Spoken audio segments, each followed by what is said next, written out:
What is up, folks at home? Welcome back to the channel. Today is day 15 of the 100 Tips and Tricks series, and we are going to talk about 2 easy ways to fish deep structure. So when we're talking about deep structure, it is relative to the body of water that you're fishing. So here's Lake Wawasee in northern Indiana, super popular tournament lake. I'm on omniafishing.com. Great place to check out all your mapping. We're going to look at those features today. So when we're talking about deep fishing, we're talking about water deeper than 5 or 6 feet. Right? In some places, it's water deeper than 80 feet, right? Deep is relative to the body of water you're fishing, but Wawasee has a bunch of mid-lake structure that's classic for being very, very, very fishable. So the first thing that I'm going to do when I want to focus on fishing deep structure is find the way that the structure is laid out. So here's a mid-lake hump right here that's got a nice saddle. So here's the hump up there in about 10 to 12 feet of water. Here is the saddle, meaning the area between two humps, in about 16 feet of water. So this is classic structure to fish right here.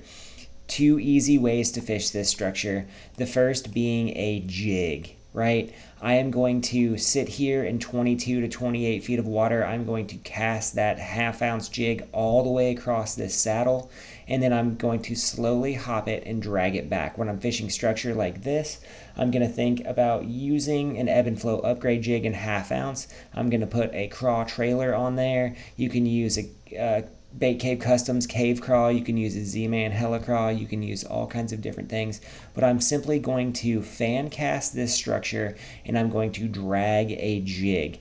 24/7, 365, that is a great way to catch fish. Now, when I think about fishing this structure, I want to think about which way is the current of the lake rolling, which way is the wind blowing. If the wind is blowing, from up here in the north down to the south, I'm going to want to fish this jig this direction, right? I'm going to bring it back with the wind, right? If the wind is blowing from the south, I want to fish on the north side of this structure and I want to throw it this way, right? And drag it back, because fish tend to face the wind because that's the way that food is blowing to them. Small plankton, bait fish, things like that are moving into that area from that direction. That's where they're going to sit. If you get a ton of current, they're going to sit on the back side of it. Say the current is washing through here like this. Those fish are going to sit in this depression over here and eat things as it's swept over top of that, right? Great classic way to fish deep structure is the jig.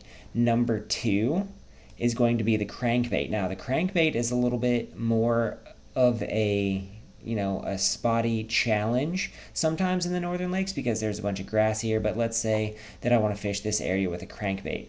With a crankbait, I want to know its effective running depth, right? So if I am looking for fish in 14 to 15 foot of water, I'm going to put on a DT16, and I'm going to sit right about where this number 16 is right here, and I'm going to make that parallel cast, because what I want that crankbait to do is I want it to run down this ledge, hit its effective running depth right here, and then come back to me. If I throw it like this, half of the cast is wasted because it's just going to be going through dead water, then it hits there, and then it comes back up. If I throw it transverse across the structure, it's going to dig bottom, then be perfect, then dig bottom, coming back up to me, and that's where you can trigger a lot of bites. You also have to consider vegetation here, and when we turn on the vegetation map here, we can see that this is a definite area where bait fish and things are going to be schooled up and pinned up. And what I'm going to want to do is parallel this vegetation here with that crankbait and burn it down that edge and then bring it back to me, and then burn it down that edge and bring it back to me.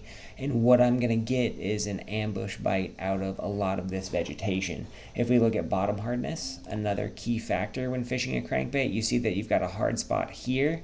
And then one of my favorite things to do with crankbaits is hit mid-lake areas that have bottom hardness factors, because fish are going to sit on them. So see, in 8 to 12 feet of water here, you can burn a crankbait through here, really bring it along the bottom aggressively, and generate a lot more bites. So 2 very simple and straightforward ways to fish deep structure, right? The third way that I really like to fish deep structure and to think about it, right, is literally to swim a swim bait. So here's that same spot, right?